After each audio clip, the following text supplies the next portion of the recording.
Ahí estamos. Y ahora vamos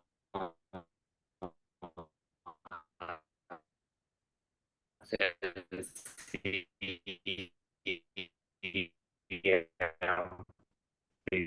a Lu. Zoom en esos momentos menos pensados y cambió todo, se nos cambió, sí, creo que ya está, Estamos. anfitrión, perfecto, ya cambiamos Sí. anfitrión.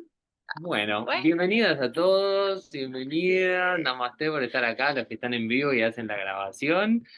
Gracias por estar en el vivo a las que pudieron venir. Y les presentamos a sí, y Luciana. gracias Lu por ser parte de este mes en el que estuvimos trabajando y viendo y aplicando desde el yoga, desde la mirada del yoga, esta idea de el reflejo y cómo nos reflejamos en otras cosas, en otras personas, en lo que nos gusta de otros que también están nosotras y nosotros. Hola, Caro, qué lindo verte en vivo. Así que Lu es arteterapeuta, ella tiene mucha experiencia en todo lo que nos va a compartir hoy y creemos que es una hermosa forma de ver o desde otro lugar todo esto que estuvimos viendo desde el yoga. Así que Exacto. Lu, te damos la Te bienvenida damos y la la palabra. derecha, la palabra para vos. Bueno, ¿cómo están? Bueno, primero feliz de estar acá, los quiero mucho, nos conocimos en Rishikesh, así que para mí son familia. Y bueno, así que con gusto y veo muy linda gente también en el encuentro, así que bueno, hola a todas. Gracias por el interés y espero que les sea de utilidad y que lo disfruten. Em, ¿Me empiezo? ¿Me largo? Todo Sos tuyo. libre. Todo tuyo el espacio. Lu es una persona que el mundo nos trajo, nos encontramos de esas causalidades acá en India, así que es una persona que sabe un montón, que viene de familia, que ya trabajan con la filosofía, lo lleva ella en la sangre, en su ADN, y sabe un montón, y es muy lindo lo que hace, ¿sí? Cómo combina desde otra mirada que nosotros tal vez no lo hacemos, ¿no? Nuestro mes no lo hicimos, pero ella nos va a contar un poco de qué se trata todo esto desde el arte terapia, que es lo que trabaja ella. Así que Así que teníamos muchas Lu, ganas, hace mucho tiempo teníamos sí, ganas que Lu esté acá, así sí, que un honor. Todo tuyo, Lu. gracias. Bueno, genial. Bueno, entonces, bueno, me presento brevemente. Soy Luciana Portantiero. Estudié hace mucho ya, hace como 20 años creo, arte, Bellas Artes en Buenos Aires. Y en realidad fue salirme un poco de la norma. Nadie en mi familia había hecho arte, más muy intelectuales. Y la verdad es que yo me di cuenta de que por mi historia personal, exilios políticos, cosas que viví, em, me costaba expresarme de la forma con la palabra, ¿no? Me había refugiado en mí misma y, y bueno, y el arte, que me atreví, ¿no? A llegar al arte bastante grande, creo yo, a los 17 18 años. Para mí fue fundamental porque encontré una herramienta para expresar, ¿no? Para expresar el dolor, para expresar em, lo que no entendía del mundo, lo que no entendía de mi realidad. Y bueno, en ese momento estudié escenografía porque todavía era como que estaba el mandato de, bueno, pero tenés que ganar plata con lo que hagas. Y entonces yo dije, bueno, ahí voy a trabajar en teatro, en algo. Y fue como una manera de dejar un poco contentos a mis padres, pero hacer lo que yo sentía. Con el tiempo me di cuenta que escenografía no era lo mío, porque cuando terminé la carrera y empecé a trabajar como escenógrafa, claro, estás al servicio, ¿no? De un director y a mí me gustaba ser yo la directora. Yo tenía las ideas, yo tenía las ganas de comunicar mi manera de ver el mundo, ¿no? Que al fin de cuentas creo que el arte es eso, el arte es la expresión del humano. Ahora me voy a meter más en la materia, ahora solo para presentarme. Es la forma de expresión que tenemos. Somos seres creadores, de hecho, ya me meto y ya está. Em, realmente lo que nos diferencia del resto de las especies es la capacidad que tuvo el primer humano que imaginó algo que no existía y lo creó. Ese algo fue la lanza, el cuchillo, esa arma a través de la cual se pone por encima del resto de las especies, ¿no? Si no, nos hubieran destrozado y hubiéramos quedado por debajo. Pero esa capacidad de imaginar y plasmar es lo que nos puso al tope, ¿no? Entonces, la capacidad creadora es lo que nos hace humanos. Y bueno, entonces yo tenía mucha necesidad de crear, de expresarme, y siendo escenógrafa me di cuenta que era el director el que hacía estas cosas y el escenógrafo trabajaba para el director. Entonces ahí tuve un cambio, empecé a como a acercarme más a lo que terminó siendo mi camino. Ahí me di cuenta que a mí me gustaba en realidad ser artista, hacer instalaciones. Empecé a hacer instalaciones, admiro mucho a un artista que se llama León Ferrari, que hace instalaciones también desde, ahora no, ha muerto, ¿no? Pero desde los años 60, muy, muy vanguardista.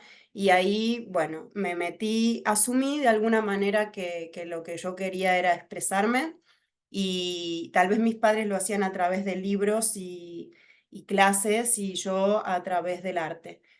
Y bueno, con el tiempo fui probando todas las artes porque realmente no me veía atada a alguna. Es como que no me sentía o pintora, después hice teatro, hice danza, acrobacia, música, hago canciones, y fui cambiando, y me daba cuenta de eso, de que iba cambiando según mis circunstancias. Si estaba en un lugar estable, con gente, igual hacía algo grupal, hacía teatro, inventaba obras de teatro y las hacíamos acá en Barcelona. O si estaba más solitaria, tenía la guitarra a los pies de la cama y cada vez que me levantaba la agarraba. Y entonces iba pasando el tiempo y era, bueno, pero yo qué soy, ¿no? No soy profesional de nada, de estas cosas. Y bueno, y me fui dando cuenta de que en realidad a mí lo que me pasaba era que el arte para mí era un medio de comunicación, un medio de expresión. Según mis circunstancias iba cambiando ese medio de hacerlo, y que en lo que tal vez sí era profesional era en esto de utilizar el arte de modo terapéutico, en el sentido de que a mí, si bien siempre tuve la suerte de exponer todo lo que hice, las obras de teatro hacerlas con público, las canciones también, me daba cuenta de que en realidad esa parte a mí medio que me daba igual. Yo en el momento de hacer la obra y no sé qué, yo la hago, pero termina y no es que me siento el ego o algo sucede ahí, sino de hecho me pasa que soy tan segura con mi obra porque sé de dónde sale y por qué, que me da igual si gusta o no gusta. Normalmente gusta, pero tampoco me importa. Entonces ahí dije, no, no es ser artista tampoco, porque en realidad esta parte a mí, no, a mí la parte que me daba vida es la parte del taller, la parte de comunicar, de sacar de adentro mío cosas y transformarlas en algo.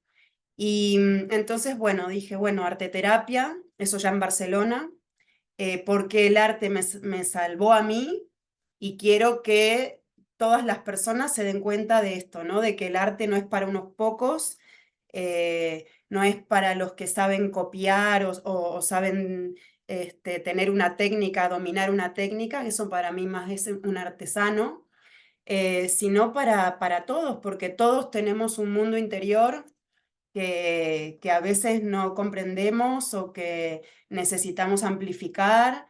Y bueno, y el arte es ese puente, ¿no?, de comunicación, y además, bueno, tiene muchos beneficios que también voy a contar ahora. Y bueno, entonces estudié arte terapia junguiana porque me gusta mucho Carl Jung, que también vamos a hablar hoy. el psicoanalista. Y me formé en Barcelona, muy interesante. Trabajo con los arquetipos de Jung: máscara, sombra, niño herido, sabio, sí mismo, bueno, etc. Y lo que me pasó es que empecé a trabajar como arteterapeuta con este método de Jung y me daba muy buenos resultados para encontrar el origen de los patrones, lo que es la infancia, lo que se ha reprimido, que es la sombra, lo que se ha magnificado de nosotros, que es el carácter, la máscara, que nos terminamos creyendo que somos ese personaje, y la terapia junguiana va de entender que no, que ese personaje fue un mecanismo de defensa de la infancia, pero que somos mucho más, que hemos tenido que reprimir para adaptarnos a nuestro sistema familiar, y ahí están todos los otros arquetipos. Y bueno, me era muy útil para esto, para ir al pasado y encontrar las causas de nuestra distorsión, de no ser quien somos plenamente. Pero me pasaba que había pacientes que, a pesar de entender todo, no eran capaces después de hacer la transformación, ¿no? Que es yo lo llamo reeducación. Y entendía que era por un tema de energía. Si uno está vibrando en el miedo, le va a costar mucho hacer cambios. Bueno, y chakra por chakra, ¿no? Ya me meto con lo que ustedes ya saben. Chakra por chakra, si vibra bajo, son emociones que nos paralizan, y si vibran alto, no. Entonces ahí dije, bueno, necesito una herramienta para ayudar a los pacientes a trabajar con su energía, y no sabía cuál era esa herramienta. El Reiki me resultaba, yo necesitaba algo más que se entienda, algo más lógico para poder entenderlo y explicarlo. Entonces, a través de búsqueda, libros que fui encontrando, me apareció la mejor manera de trabajar. Es un libro, miren, lo tengo acá. Quizás lo conocen a este autor. Es de 1800, este hombre. Entonces, cuando encontré un libro de alguien que hablaba de chakras de 1854, dije, esto puede ser que me dé una pista, porque los de los chakras que veía de los libros con colorcitos, no sentía que era suficiente. Entonces, bueno, este autor me fue llevando, decía esto, ¿no? La mejor manera de trabajar la energía es el yoga en la India. Segundo después googleé yoga en la India y puse en español, porque yo quería entender todo lo que me expliquen. Y así fue que fui a donde estudié el profesorado de yoga, que fue donde conocí a los chicos. Y bueno, y lo más interesante, por eso también lo cuento, es que cuando fue el primer día de clases ahí en la India, yo no sabía mucho del yoga, no me había llamado mucho la atención nunca, y yo iba por la parte energética y filosófica. Y entonces el primer día el profesor dijo, Hatha Yoga, Ja es sol, Ta es luna. Hatha es un sistema, Hatha Yoga es un sistema para equilibrar las energías masculina y femenina del cuerpo. Y ahí me sentí que estaba en el lugar correcto, porque la terapia junguiana se basa en lo mismo. Anima animus es uno de los arquetipos, y todo el tiempo yo con mis pacientes estoy trabajando las energías masculina y femenina de la psique. Entonces ahí dije, ok, creo que voy bien. Después, a medida que iba avanzando la formación, más me daba cuenta de que se parecía mucho lo que yo hacía a través de Jung con lo que me enseñaban del Hatha Yoga. Y bueno, y la verdad es que fue un poco loco, porque yo creo que un año después de volver de la formación, me enteré de que Jung había estudiado el yoga. Jung había estado en la India, de hecho tiene un libro, lo tengo por acá, que se llama La psicología del yoga Kundalini.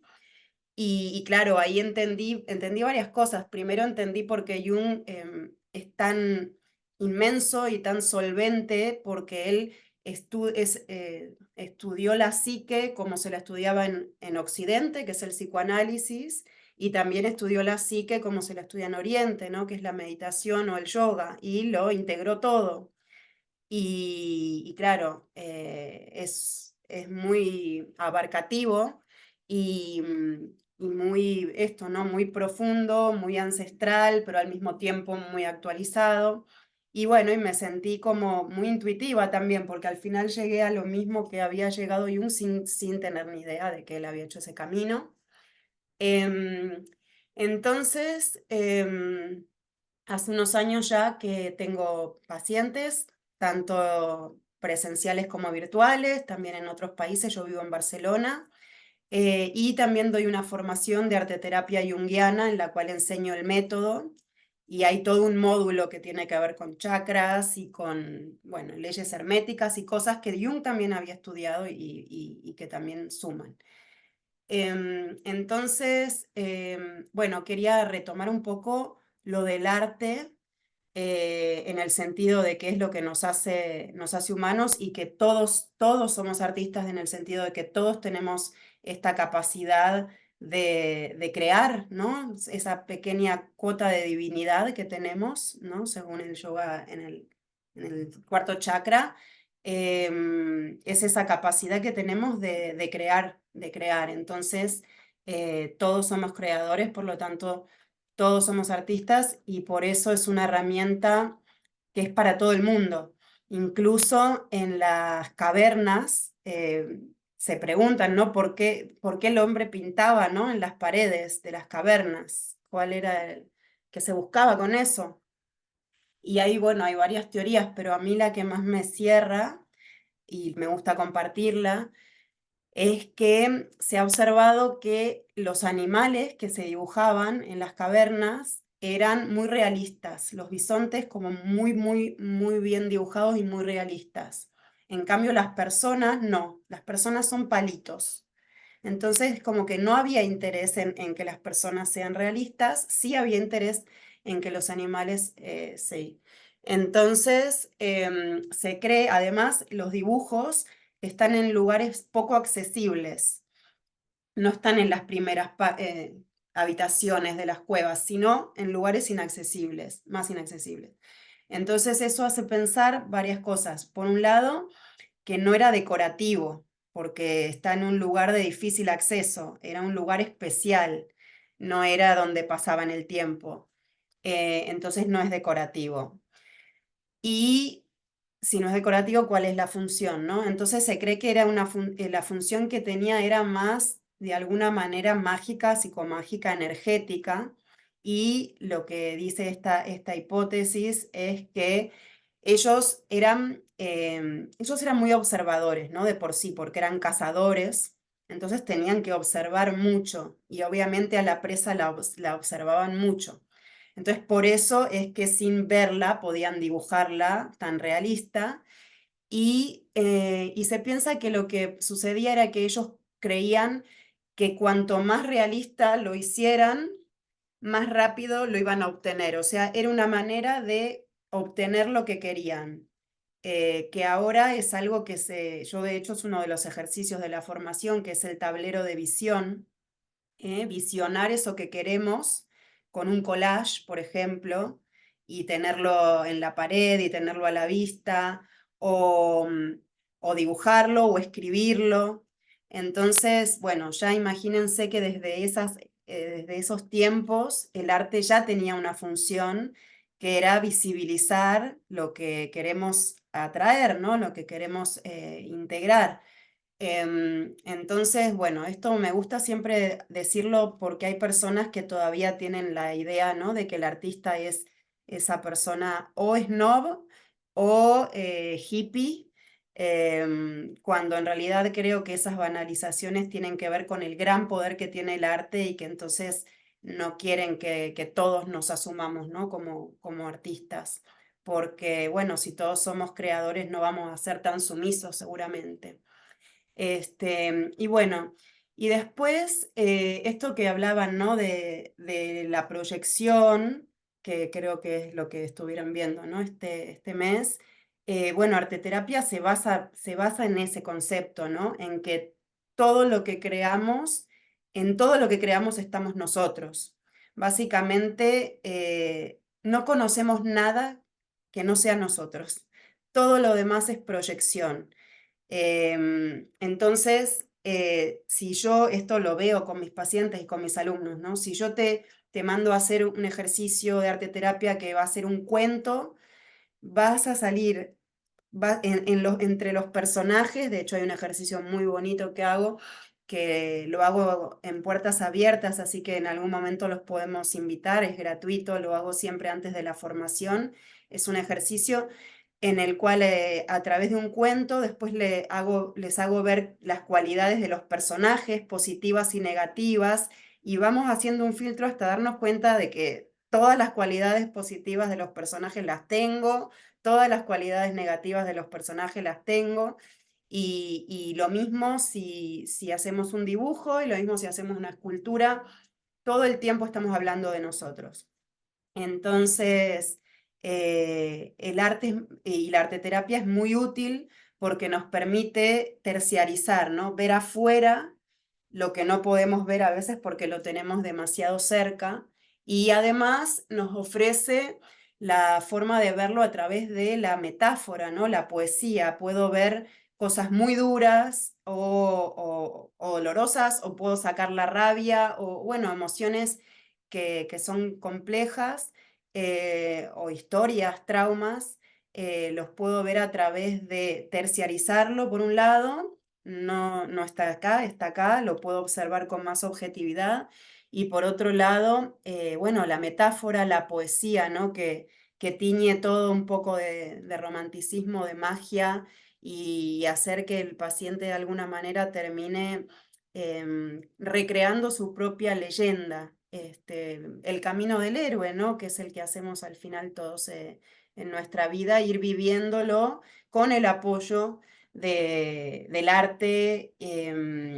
Se vuelve más rico, más interesante, y bueno, no hace falta obviamente ser artista, saber de técnica. En arteterapia no importa el resultado estético, importa el proceso creativo, y acá también vamos a poder hablar un poquito de cómo Jung también se inspira mucho en lo que aprende en la India. Jung se considera de alguna manera el primer arteterapeuta, aunque él no era arteterapeuta, porque él se expresaba a través del arte.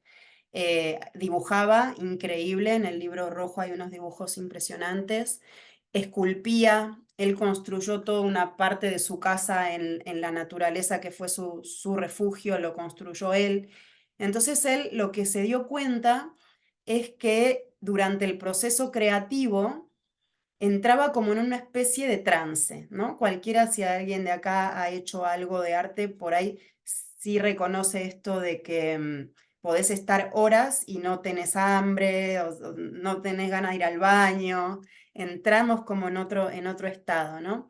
Entonces él no solamente se da cuenta de que era otro estado, sino que de alguna manera empieza a lo que ahora se llama canalizar, empieza a conectar con distintos personajes. Hay uno muy famoso que él llamó Filemón, que es un anciano con barba, que básicamente es su esencia, su sí mismo, su self, su alma. Y también a veces, según el arte que hacía, se le aparecía como una voz femenina, un personaje femenino, y él ahí empieza a darse cuenta, lo que él llamó el ánima, que los hombres tienen energía femenina, que es la energía que los ayuda a ir hacia adentro, a conectar con las emociones. Ese es el ánima.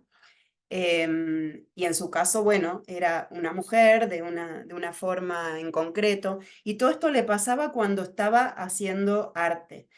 Entonces, él se da cuenta de que entramos en una especie de estado que es como la semivigilia, como cuando estamos a punto de dormirnos, y se da cuenta de que en este estado los límites entre el consciente y el inconsciente se vuelven más permeables, y entonces es más fácil que surjan contenidos inconscientes cuando estamos haciendo arte, que no cuando estamos en la palabra, que ahí estamos en la razón y en la conciencia. Básicamente yo esto, claro, esto es maravilloso y es cierto, porque cuando yo pongo a mis pacientes a hacer ejercicios, salen cosas que nos sorprenden a ellos, a mí, porque están bien guardaditas en el inconsciente, y es como que cuando estamos en este estado, la razón se distrae y nos permite sacar información. Y bueno, y con el tiempo después de haber ido a India y ahí haber conocido el Yoga Nidra, entendí que lo que sucede es que cuando estamos en el estado creativo, nuestro estado cerebral de ondas es el mismo que cuando en la infancia, hasta los 7 años, esto también coincide el psicoanálisis con el yoga, hasta los 7 años nuestras ondas cerebrales son teta, después alfa, son esponja, o sea, absorbemos. Y después de los 7 años cambian a beta, que son irradian. Entonces, por eso se genera nuestro carácter, o sea, nuestros patrones mentales, esos archivos se acumulan hasta los 7 años y después ya de alguna manera la programación mental se cierra y por eso después es tan difícil hacer cambios en nuestros patrones de conducta, en nuestro carácter. Por eso es la terapia, porque si no lo haríamos nosotros. Y lo que pasa es esto, ¿no? Que cuando estamos en Yoga Nidra, que es ese estado de relajación al que se induce, el maestro induce, ¿no? Al practicante, lo hace para, no sé si conocen, por las dudas lo resumo, ¿no? Es hacer que la persona esté acostada, relajada, el maestro va guiando, es una meditación guiada, hasta que la persona llegue a un estado en el cual se puede de alguna manera abrir ese archivo que normalmente está cerrado y sembrar una nueva creencia positiva, madura, elegida desde la conciencia, y volver a cerrar otra vez el archivo, ¿no? Eso es el Yoga Nidra. Y también la hipnosis, que es una técnica que surge también en la época del psicoanálisis, la hipnosis ericksoniana se basa también en lo mismo, en el Yoga Nidra. Y bueno, entonces terminé dándome cuenta de que es lo mismo cuando hacemos arte, ¿no? Y no es que lo diga yo, es verdad que las ondas cerebrales de la imaginación son teta, son las mismas que la de cuando nos estamos durmiendo y las mismas que las de la infancia. Entonces, bueno, básicamente el arte, el proceso creativo es una especie de sueño en la vigilia, también a nivel cerebral, en el cual se abren las compuertas del inconsciente, que normalmente la razón está como un guardián ahí protegiendo, ¿no? Primero porque a la razón le gusta el control y lo conocido, porque nos quiere cuidar, y además porque cuando éramos niños y tuvimos que hacer esto, que es lo que habla Jung, ¿no? Exacerbar cualidades que fueron bien recibidas por nuestro sistema familiar, eso es la máscara, el personaje. Si en mi casa estaba bien visto ser estudiosa, yo fui estudiosa. Pero quizás en otra familia hubiera ido por otro lado, ¿no? Pero queremos ser amados, queremos ser aceptados, somos 100% dependientes de nuestro sistema familiar, por lo tanto, el niño tiene que adaptarse al sistema familiar, es así. Es el último en llegar al sistema y entonces es el que se tiene que adaptar. El asunto es que en esa adaptación, que es necesaria porque somos 100% dependientes en amor, en alimento, en cuidado, en todo, en esa adaptación sacrificamos una parte de nuestra naturaleza. Lo bueno es que no se pierde, queda guardadita en el inconsciente. Digamos que todo lo que fue bien recibido por nuestro sistema familiar, que el niño, niña, niñe, yo hablo de niño porque Jung lo habló así como arquetipo, todo lo que el niño percibe que le abre puertas. Mamá le dice, qué bien, papá le dice, gran campeón, bravo. Bueno, todo lo que el niño percibe que le abre puertas, lo exacerba y entonces lo muestra más. Esa es la máscara junguiana, también llamada carácter, también llamada personalidad. Persona viene de personare, que es la máscara griega, que es esa máscara del teatro, que personare porque tenía como un agujero grande para que se escuche de todas partes, ¿no? Como un megáfono. Y ahí estaba bien claro, ¿no? El alegre, el triste, el enojado. Bueno, entonces nosotros somos eso, ¿no? Personajes, máscaras, según lo que en nuestra infancia fue valorado. Y todo lo que el niño percibe que le cierra puertas, papá se enoja, mamá también, los niños se burlan, los hermanitos se ríen, le pegan, todo lo que el niño percibe que le cierra puertas, lo esconde para sobrevivir, para adaptarse al sistema. Entonces, todo lo que esconde pasa a la sombra, lo que Jung llamó la sombra junguiana, que son, hay gente que cree que las sombras son cosas malas, y eso pienso que es un teléfono descompuesto, llegó mal la información. En realidad no, la sombra está llena de tesoros que son parte de nuestra esencia y que no fueron funcionales al sistema familiar de ese momento, y tuvimos que esconder el asunto. Jung también habla de que somos una bola de energía, lo mismo que el yoga, que encarnamos en este plano completos y perfectos, somos una vibración, un sonido y un color único, tenemos todas las herramientas necesarias para nuestra evolución, incluso el planeta es un ser en sí mismo, que también tiene necesidades energéticas, y cada uno de nosotros venimos a traer eso que la Tierra necesita a ese lugar en concreto, esa información concreta para que la Tierra esté en equilibrio. No hay un pequeño desequilibrio acá, bueno, acá va a venir esta información como agujitas de acupuntura que venimos a equilibrar con una información concreta. Entonces, no solo por nosotros, ya por el planeta, ¿no? Es necesario que expresemos libremente esa naturaleza. Entonces, esa bola de energía completa y perfecta que somos, que encarna, llega a un sistema familiar que, en vez de considerar al niño como alguien que viene a expresar algo, consideraba, y más en el pasado, que es una taza vacía a la cual hay que llenar con educación.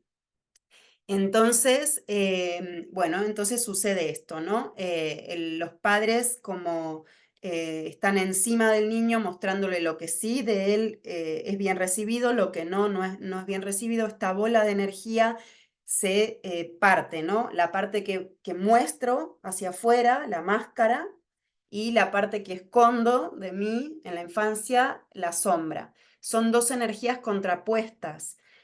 Jung dice que estamos todos cansados porque tenemos psíquicamente esta contradicción energética. Entonces, no podríamos vivir con estas dos partes de nosotros en conciencia. Seríamos esquizofrénicos de alguna manera. Entonces, en la infancia me refiero, ¿no? Entonces, por una cuestión de salud energética, se olvida. Todo lo reprimido pasa al inconsciente, se olvida, ¿no? No puedo ser consciente de estas dos cosas, estaría en lucha. Entonces esto se olvida. Entonces voy por la vida con mi máscara, creyendo que es todo lo que soy, pero intuyendo que hay algo más, que me faltan herramientas, ¿no? Yo digo, es como me falta un brazo, me falta una mano, pero no sabemos qué, por qué. Y ahora vuelvo a por qué la razón está ahí defendiendo y protegiendo. Porque en ese momento para nosotros fue vital, era vital, para nosotros era vida o muerte, o soy aceptada por mi sistema familiar o muero. Así se vive, porque somos dependientes, y es verdad. Entonces queda en nuestra psique esta sensación de que si se descubre lo otro, el riesgo es grande. Entonces por eso la razón nos está todo el tiempo ayudando, entre comillas, a que eso no surja a la superficie. El asunto, Jung decía, en un momento, él lo llamaba la mitad de la vida, él decía que era a los 40, yo veo que ahora tengo pacientes que a los 20 están en este momento, así que me alegra, vamos más rápido, no aguantando ser quien no somos y con ganas de conocernos y de volver al ser. Y entonces él decía, ¿no? En este momento de la mitad de la vida es cuando surgen las crisis, ¿no? La crisis de la mitad de la vida, que entonces decía, es lo que va a hacer a la persona venir a terapia, porque no va a poder sostener más una realidad creada desde una distorsión. A mí me gusta mucho decir eso. Somos creadores tanto a nivel material como de nuestra vida, ¿no? Esto por eso enseño las leyes herméticas. Nosotros creamos la vida desde nuestros pensamientos. El universo es mental y nosotros como parte del universo creamos de la misma forma. Entonces, somos 100% creadores de nuestra vida. Si nuestra vida no nos está pareciendo, no nos satisface, no nos parece que va en coherencia con nuestra verdad, no es el afuera el problema, sino es que estamos creándola desde la distorsión, que es la máscara o carácter, ¿no? Si este es el sí mismo, mi esencia, imaginen una araña, ¿no? Crea una tela de araña desde su eje, que va a ser su realidad, ¿no? Así creamos nuestra realidad. Pero si nosotros no estamos en nuestro eje, sino estamos en la distorsión que creamos en la infancia, que es este mecanismo de defensa, que es la personalidad, carácter o máscara, voy a estar creando desde acá. Entonces, obviamente, si mi eje es este, esto va a ser inarmónico, va a estar en distorsión. Entonces, bueno, la terapia junguiana y a través de ejercicios de arte, la arteterapia junguiana, lo que busca es partir de la máscara, hacer todo el recorrido buscando en el inconsciente, en estos arquetipos que están en la sombra, recuperar todas estas partes nuestras, todos estos contenidos psíquicos que están reprimidos, para finalmente llegar al último arquetipo de la terapia, que es el anciano sabio, el sí mismo, el ser superior, el alma. Entonces, bueno, es un hermoso camino, ¿no? Desde lo más externo, desde la máscara, desde la distorsión, para volver al sí mismo, para recuperar quién somos y desde ahí crear nuestra realidad como lo hemos hecho todo el tiempo. Simplemente ahora sí, desde nuestro eje, desde nuestra verdad y desde nuestra coherencia. Entonces, bueno, creo que ya con esto más que claro que todo lo de afuera es un reflejo del adentro. Ujú. Y aparte, Wow. nos resuena un montón esto en relación a lo que planteabas en el vínculo con el yoga, ¿no? O sea, cómo esto de crear desde un lugar y después crear desde el otro, cómo se cree mucho desde cuando uno empieza el camino desde el yoga o en la espiritualidad, de que se cree que es abandonar la personalidad o abstraerse del mundo e irse a vivir en una cueva y no vincularse más con el mundo. Y que al fin y al cabo, cuando uno lo empieza a ver y lo empieza a estudiar y lo empieza a entender, los maestros siempre nos están diciendo que no se trata de abandonar el mundo, sino de empezar a vivir en armonía con el mundo desde la armonía con mí mismo. O sea, eso es yoga, es lo que planteamos siempre. Sí, súper Exacto, exacto. interesante. Y muy, muy Sí. vinculado, también estuvimos viendo este mes algo de Sankalpa, ¿sí? Esa intención, ¿se acuerdan que estuvimos trabajando esas afirmaciones, que son las que van a ser, desde el Yoga Nidra, por ejemplo, las que cambian estos patrones o estas ideas que tenemos? Y qué liberador cuando empezamos a descubrir esas ideas y esos patrones y empezamos a detectar de a poquito desde el yoga o desde el arte en este caso, es súper liberador. Uno siente como que, bueno, ay, sí, era esto, hay algo acá que está como cerrado, que no puedo avanzar o que, no sé, que falta algo, como decías vos, que Sí. como esa sensación de que sí, está todo bien, pero hay algo que en mi vida falta o que no estoy plena 100% y no sabemos muchas veces por qué. Entonces, no, muy cercano Muy en sincro, es a lo que increíble. estábamos viendo. Sí, Sí, Sí. total, totalmente. Sí, sí, esta idea, ¿no? De que, bueno, de que el camino es hacia adentro y desde adentro se proyecta, ¿no? En todas las direcciones. pero no es hacia afuera, ¿no? Esto también Jung lo dice, ¿no? Quien mira hacia afuera sueña, quien mira hacia adentro despierta. Este, bueno, Jung era un yogi, o sea, quiero decir, tiene este libro que yo les comento, La psicología del yoga Kundalini, explica chakra por chakra, es una conferencia que está grabada y transcripta. Es difícil de entender, o sea, él sabe mucho más de yoga de lo que yo sé, porque lo leo y es complicado de entender. Entonces, evidentemente, él hizo el camino, él meditaba también, y sí, evidentemente lo integró en su método. Su método, él lo llamó proceso de individuación, porque lo que se busca con su terapia es individuarte al máximo, ser lo más vos posible, ¿no? Lo más Mirta, lo más Marta, lo más Celestina, lo más Luciana que se pueda. Que bueno, ¿qué es eso sino conectar con nuestra esencia, ¿no? Con nuestra alma, con nuestro espíritu y manifestarnos en la tierra, ¿no? No en la cueva, desde ahí, desde esa verdad. No, no, me encanta, me Hermoso. encanta. Y aparte nos resuena un montón, porque este mes estamos viendo el reflejo, pero el mes pasado estuvimos viendo significado y sentido, ¿no? Estamos aplicando la idea del sentido a la práctica de yoga, en la práctica de asanas, por supuesto, que es un gran lugar donde vemos todo. Y también me resonaba un montón cuando hablabas de la guardia de la razón, ¿no? Cuando siempre acá en la membresía y los que vienen a clases o talleres con nosotros, es una frase que decimos mucho, es bajar la guardia de la mente, ¿no? Bajar la guardia de la razón. Y cómo las historias, que al final es arte también, ¿no? Es un relato, es una composición artística, nos ayuda a decir, bueno, no importa si es verdad o no es verdad, no importa si existió o no existió, no importa cuándo fue el momento en el que pasó esto, sino que lo que importa es el mensaje que se transmite y que permite esa transformación, ¿no? Y el hecho de saber que cada postura tiene una historia, que tiene un vínculo con un sabio, que tiene un vínculo con una divinidad, hace que la misma práctica de yoga sea también un proceso de construcción como el de la arte terapia. Claro, totalmente. Y además, algo más, ¿no? Cuando ustedes cuentan historias, relatos, están tocando arquetipos. Jung también suma esto, que es el asunto de los arquetipos, porque él estudia mucho la cultura griega, ¿no?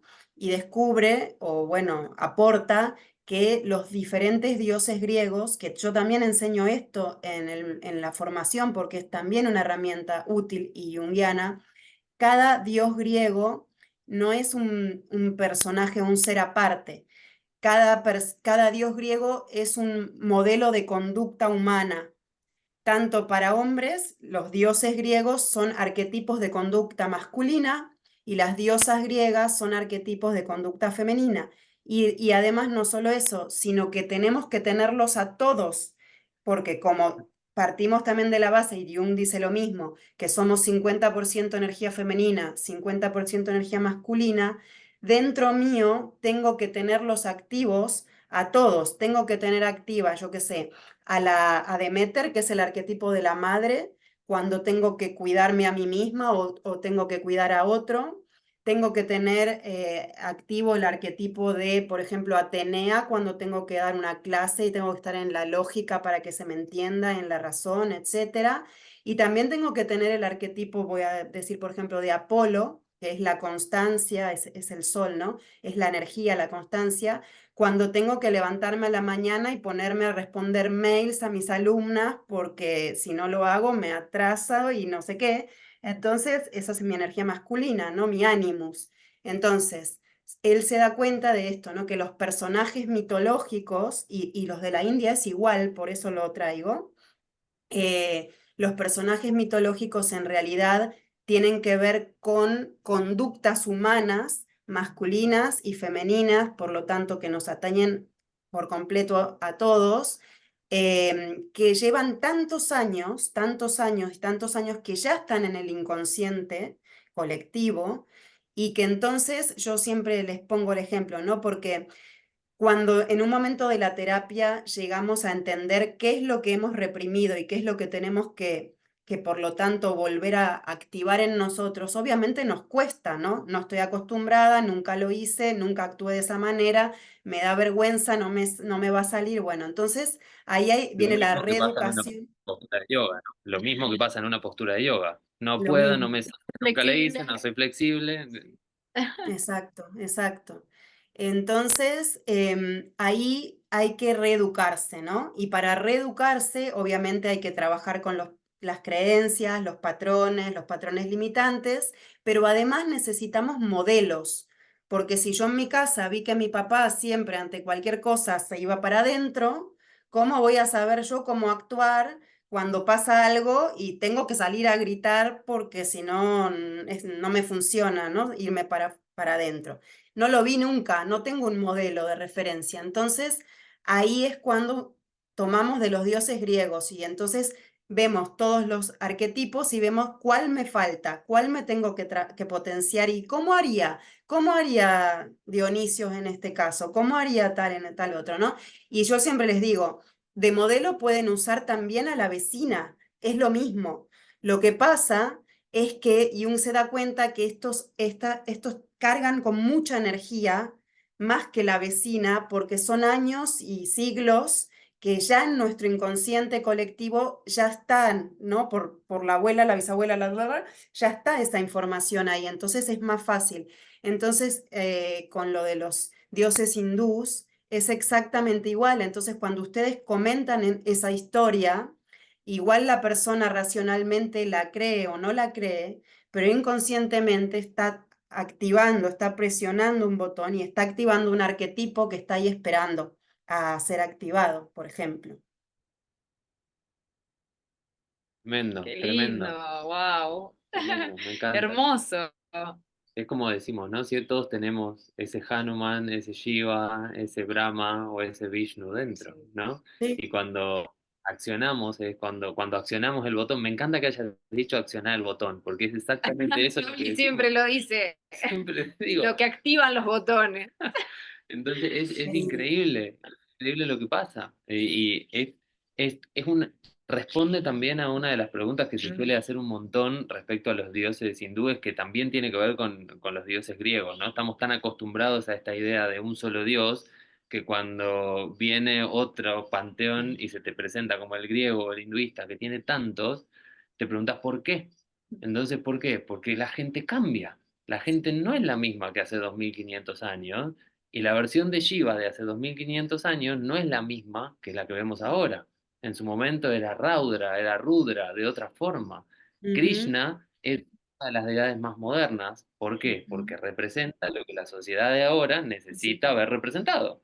Entonces claro. es maravilloso, es increíble. Claro, a mí, de hecho, en la formación, cuando primero enseño dioses griegos y en el siguiente módulo explico todo lo que tiene que ver con esto de patrones de pensamiento, ¿no? Si tu realidad no te gusta, veamos cuál es la creencia que está detrás de esta realidad, ¿no? Y ahí hablo de leyes herméticas, de chakras, de yoga, y me han preguntado, ¿no? Si te interesa tanto el yoga y estás metida en esto, ¿por qué no lo enseñás con dioses hindúes? Que realmente sí, Hindúes. perfectamente podría hacerlo, pero como es junguiana y Jung estudió a fondo a los dioses griegos, me gusta usar los griegos, pero básicamente es lo mismo, son formas de comportamiento y lo importante, y esto sería hermoso si se quedan solo con esto, ya es un montón, lo importante es que tenemos todas esas posibilidades de comportamiento adentro y que no nos limitemos, ¿no? Jung decía lo más peligroso del carácter, porque el carácter no es algo malo, la máscara no es algo malo. Vino a ayudarnos en un momento, es un mecanismo de defensa que vino a cumplir la función de adaptarnos y sobrevivir. El tema es, el peligro es identificarnos con la máscara, ¿no? Porque cuando nos identificamos con algo nos limitamos. Y si nos identificamos con, no, porque yo soy tímida, yo soy tranquila, yo soy loca, nos estamos limitando y en realidad adentro nuestro están todas esas posibilidades y hay momentos, ¿no? Hay momentos en los cuales voy a sacar al tranquilo y hay momentos en los cuales voy a sacar al guerrero y hay momentos en los cuales voy a sacar a la enamorada y hay momentos en los cuales voy a sacar a la niña y la cosa es tener todo el abanico de posibilidades, permitirnos ser todo eso que somos y bueno, y que se vayan expresando unas u otras según las circunstancias. Y volver a la totalidad, ¿no? Recuperar la totalidad del ser también es parte de lo que habla Jung. Esta bola vuelva a ser completa.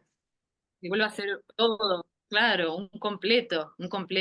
Porque, y lo importante también, ¿no? De conocernos, primero, es como el ir hacia adentro, porque después eso va a ser reflejado en el exterior, ¿sí? No es al revés, no es yo reflejo algo y después, bueno, lo trabajo al revés, ¿no? A trabajarlo de adentro, como siempre decimos en las clases, ¿no? En la práctica. Bueno, trabajamos en el mat para después llevarlo un poquito más allá o en nuestras relaciones o en lo que tengamos que usarlo, ¿no? Entonces, bueno, Sí. hermoso, hermoso, Lu, hermoso. Una pregunta o algún, así como un consejo que podamos dejar, algún trabajo, por ejemplo, no sé, yo, por ejemplo, no sé nada de arte o nunca hago o tengo mi patrón de no me sale, no soy buena, no me gusta dibujar, esos patrones. ¿Qué hacemos en Ujú. ese caso? ¿Cómo empezamos? Además de hacer tu formación obviamente, pero ¿qué hacemos para trabajarlo? A Esto, mí me pasa, por, esto es perdón, como la pregunta cuando los maestros les dicen, dame un mantra, dame un dame un mantra. mantra. Lu, dame una solución mágica. Me pasa, por ejemplo, en canto. Cuando yo canto, que hago mis clases, es como liberador. Pero, por ejemplo, que yo no me guste cantar, no hago nada. ¿Cómo empiezo? ¿Cómo empezamos? ¿Cuál es el primer pasito para animarnos a esto? Claro. Bueno, yo creo que lo primero es entender que, como dice mi maestro, tengo un maestro que no lo conocen todavía de la India, pero vive en Córdoba, en Argentina. Él dice, me dice muchas veces, ¿no? Fuimos muy mal educados. Entonces, primero hay que entender que esa creencia de no hago bien, no me sale, no sé qué, es un error, es un error. A mí me gusta en la formación, de hecho hay una clase que doy un panorama de arte desde las cavernas hasta hoy, para que se vaya entendiendo quien no ha hecho nunca arte, cómo el arte se ha liberado de las formas desde hace como 200 años. O sea, eso de dibujo bien o dibujo mal, dentro de lo que es el arte, no existe más. Hubo gente maravillosa en la época de las vanguardias, el dadaísmo, el expresionismo, el arte abstracto, que han ido, Kandinsky, ¿no? Por ejemplo, arte abstracto, expresionismo Van Gogh, se han ido dando cuenta de que en realidad cuando el arte se puede despegar de las formas, más se acerca al espíritu. Kandinsky tiene un libro que se llama De lo espiritual en el arte. Ellos no hacen arte abstracto porque no saben dibujar. Hacen arte abstracto porque quieren hablar de lo más profundo, de lo más importante, ¿no? Que es lo que no se ve de alguna manera, ¿no? Entonces, el arte ha hecho por ejemplo, Van Gogh, él es el primer expresionista. Expresionismo es porque es de adentro hacia afuera, él no copiaba. El impresionismo capta, son casi científicos. El impresionista se ponía delante de la catedral y la copiaba a distintas horas para ver cómo la luz iba cambiando. Ellos ven la impresión, son especialistas en esto, ¿no? En cambio, Van Gogh, yo creo que es porque su naturaleza era tan fuerte que él copiaba un árbol, pero el árbol era rojo, lo pintaba rojo porque él se sentía rojo, ¿no? Entonces ahí Van Gogh rompe. Van Gogh, para mí, por su temperamento, de hecho no es comprendido en su momento, eh, pasa a ser más importante la mirada del artista que el objeto. Entonces, el arte hace muchos años que por el esfuerzo de muchas personas maravillosas se liberó de las formas. Entonces, que me digas que no sabes dibujar ya es antiguo, es errado, no existe, ¿no? No es cierto. Y lo que yo le diría primero es que entienda esto, que lo que se valora como arte es la visión que uno tiene, la visión del artista. Por eso existe el arte conceptual, en el cual el artista tiene una idea y por ahí se lo hace en un taller, no lo hace ni siquiera él, pero él tuvo la idea y la visión. Entonces, lo que te hace artista es tu mirada del mundo y no tu técnica, eso es otra cosa. Entonces, yo el primero le hablaría para que entienda este error de conceptos que puede liberar bastante la mente. Y además, para mí, por gusto personal, me gusta mucho más el arte abstracto que el figurativo. Entonces ya les digo, así que a mí ni siquiera me vas a conquistar con dibujar bien, porque a mí no me gusta. Me da igual, es que en verdad es así, desde que surge la fotografía, es que el arte se libera de la necesidad de copiar la realidad y ahí empieza a meterse en otros mundos más profundos y psicológicos. Entonces yo les diría, primero, esa idea de que todos somos artistas. Segundo, de que dibujar bien o mal, ya el arte no pasa por ahí desde hace mucho tiempo, además. Y tercero, que se facilite el espacio, ¿no? Que tenga en casa hojas blancas, que tenga en casa unos lápices, que no empiece por algo complicado, sino más expresivo, ¿no? Las ceras o crayones, por ejemplo, y que cuando sienta que algo no sabe digerirlo o necesita expresarlo, que se permita simplemente que salga el gesto sobre la hoja y lo mismo si necesita escribir, si necesita comunicar más desde otro lenguaje, la arteterapia usa lo que es la escritura automática, que también viene del dadaísmo, que es una corriente. El dadaísmo surge en la Guerra Mundial, que sí, en la segunda o en la primera, no me acuerdo, que tiene que ver con que eran todos artistas que dicen, si la razón y el positivismo nos llevó a la muerte y a la destrucción, la verdad está en el absurdo y en el azar. Son geniales. Y entonces ellos hacían lo que es el cadáver exquisito, que es lo de la poesía hecha en partes, y un montón el collage es dadaísta también. Entonces ellos hacían escritura automática, que es escribir sin pensar eh, volcar, ¿no? Entonces, esto se usa muchísimo en arteterapia. Hay un libro que se llama El Camino del Artista, que es muy conocido, de una mujer, que ahora no me acuerdo el nombre, que ella Cameron. plantea, Sí. Cameron. Anoten, recomendado. Sí, El apellido es Cameron, no me acuerdo el Cameron, Julia, nombre. Julia puede ser. Julia, Julia. Lo que plantea es escribir todas las mañanas 3 hojas de escritura automática, ¿no? Como para vaciar la mente y después arrancar, ¿no? El día. Yo qué sé, creo que es mucho. Yo a la mañana a mí no me gusta hacer nada, pero no, pero la escritura automática es muy útil. Entonces, eso, ¿no? Si nunca hicieron nada y quieren empezar, tengan materiales a disposición cómodos, úsenlos para sacar, no para que me quede de una manera, ¿no? Para sacar lo que hay que sacar y también la escritura automática está buenísima para volcar y por ahí escribir y después dejarlo y capaz después de unas semanitas volver a ver qué había salido, porque cuando hacemos escritura automática sale el inconsciente, porque no le damos tiempo a la razón a reprimir, entonces por eso se usa mucho en arteterapia. Es lo Bueno, mismo, aparte, sí, no, y perdón, ya Lu. termino, digo, Sí, y ahora sí. te paso, que es lo mismo, la escritura automática es lo mismo que Freud llamó asociación libre. Freud inventa el método de que la persona se acueste, ¿para qué? Para que esté en estado relajado, que no vea al terapeuta, el terapeuta está atrás, ¿para qué? Para que no lo reprima la mirada del otro. Y una cosa más que él llamó asociación libre, que es hablar sin parar. Ese era el real psicoanálisis, porque el psicoanálisis surge porque Freud descubre que las mujeres que tenían eso, que era histeria, que eran espasmos, eran mujeres que no eran escuchadas. Entonces brinda un espacio en el cual puedan hablar y como estaban tan reprimidas, bueno, que esté acostada, que no me vea y que hable sin parar. Y en ese hablar sin parar va a salir lo que es el lapsus, algo de verdad. Entonces la escritura automática es básicamente lo mismo, pero escribiendo. Es súper, es súper. Yo a partir de ese libro, del Camino del Artista, empecé a hacer la tarea y nunca más dejé. O sea, todas las Ah, mañanas, bueno, no, a veces sí, ¿no? Dependiendo del día, pero nunca más dejé de escribir, escribir, escribir.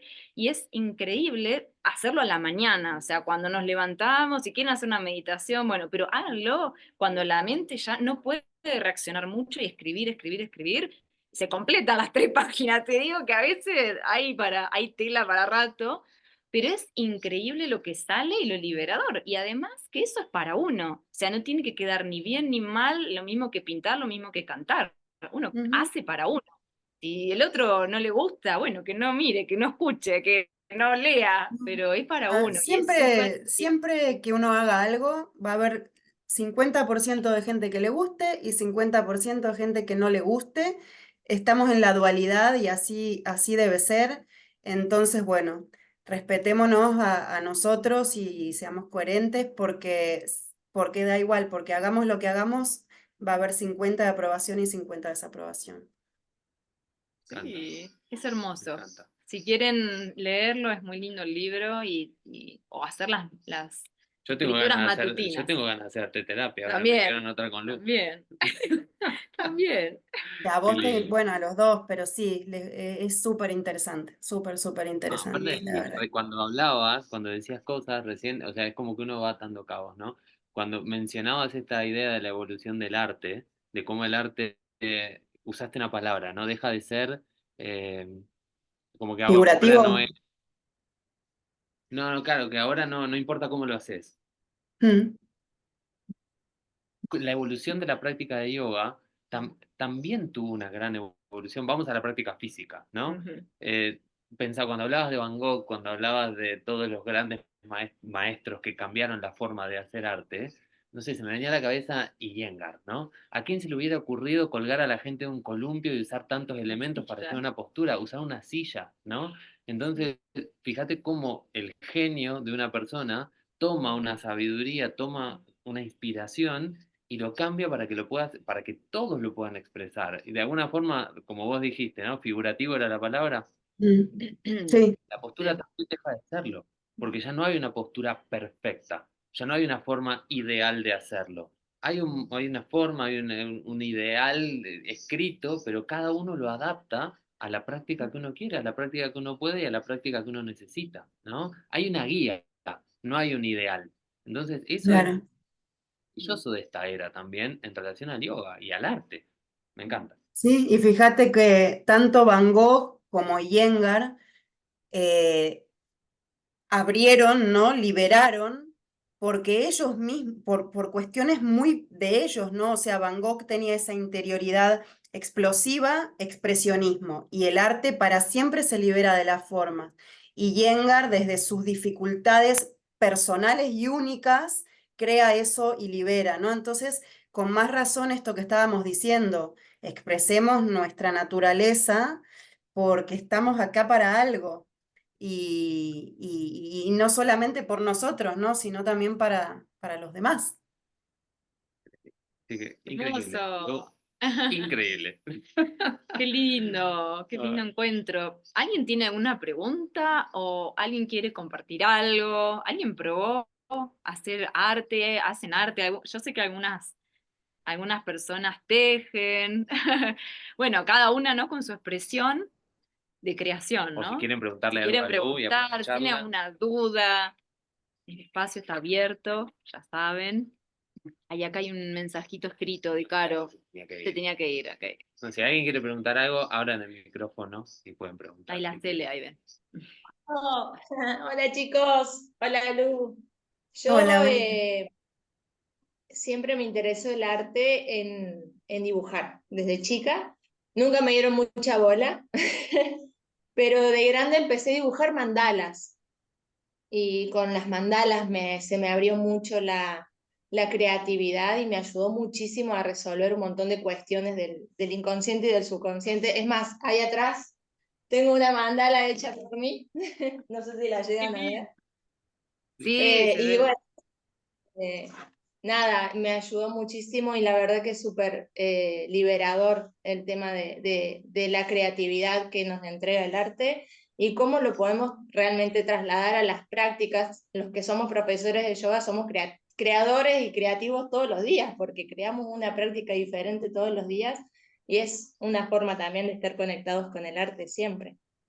Eso quería Sí. aportar desde mi ¿Sabés qué? experiencia.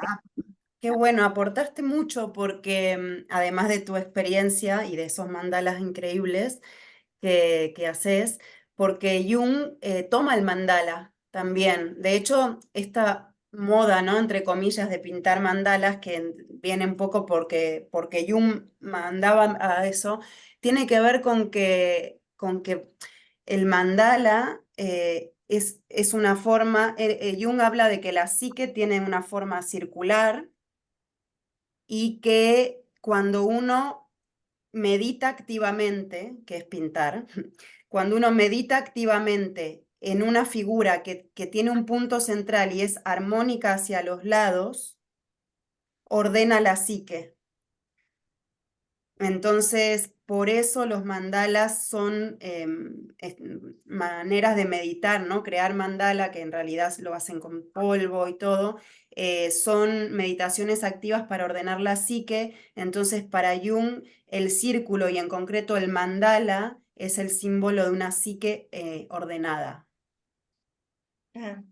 Mm. Sí, es muy lindo también porque un día te levantás y haces un mandala con colores súper fuertes, otro día te levantás y haces un mandala con colores suavecitos, como también, ¿no? Como la ¿Cómo forma está tu de mente? escribir. Sí, está buenísimo. Nada, eso, simplemente Gracias. quería compartir. No, gracias a vos, Lu. Hermoso. Si alguien más quiere preguntar algo, compartir algo. Bueno, vamos a dibujar mandalas, ¿eh? Sí, A partir escribir. de ahora, a Lo pintar, a que escribir. quieran, dibujen lo que quieran. Yo tampoco Motivadísimo. tengo paciencia con los mandalas. Sí, es verdad, hay que tener paciencia. No, yo abstracto, abstracto. Abstracta. Está bueno, está bueno. Bueno, cuando necesitamos ordenar un poquito más, hacemos el Ahí mandala, que es sí, más ahí sí. estructurado. Y cuando estamos más estructurados, hacemos algo más Eso es, abstracto. Sí, que exactamente, nos... así funciona. Leer. Es leerse y con la práctica lo mismo. Uno va cambiando su práctica cuando depende de cómo se siente también. O sea, Sí, es todo lo mismo. Es todo lo sí. mismo. Muchos ríos para el mismo océano. Es Ujú. hermoso, Increíble. hermoso. Caminos para el mismo océano. Bueno, si no hay más preguntas, yo creo que no queda más que decirle Gracias, gracias Lu. a Lu por este tiempo. Gracias por aportar una mirada tan hermosa y que ata tantos cabos, ¿no? A mí me cerró. Ya tengo ganas de agarrar el libro, todos los libros que dijiste hoy, ya tengo ganas de agarrarlos. Así que ahora que Bueno, tengo unos días de relax, los voy a genial. agarrar. Miren, les voy a pasar mi Instagram y estas cosas, para que yo en octubre lanzo nueva formación y cuando lanzo formación hago 3 días de puertas abiertas y en esos 3 días enseño todo el método, explico bien todo, los arquetipos y todo, y doy 3 ejercicios, uno por día, para descubrir la máscara, la sombra y el último es para visionar. Así que, bueno, falta para octubre, pero bueno, se van enterando y si les gustó y quieren saber más, ahí tienen la posibilidad. Sí, Compartimos tu Instagram. En el sí, grupo, yo chicas, sé. está el Instagram, así que si quieren Ah, bueno, seguir es lo de Arteterapia Jung, Arteterapia JUNG. En la web es igual y Instagram es igual. Increíble, Lu. buenísimo. Bueno, muchísimas gracias. Muchas Gracias, gracias. gracias. Gracias a todas por estar también. Y Ay, qué lindo. nada, Bueno, nos Lu, despedimos Bueno, con espero el... verlos pronto. Yo voy a Rishikesh en octubre, pero ustedes se van a ir antes. Vengan a Barcelona o a Buenos Aires. algo vamos a inventar. Algo tenemos que hacer. Nosotros no sabemos dónde vamos a estar la semana que viene, así que no, no podemos hacer plan. Pero ojalá, sería hermoso verte y encontrarnos con todos y Sí, con todas. Así que sí. Qué gracias. gracias, Lu. Te Bueno, un mandamos un beso. placer. Que tengan un Muchas hermoso gracias. día. Gracias a Besos todas por enormes. estar ahí. Chao.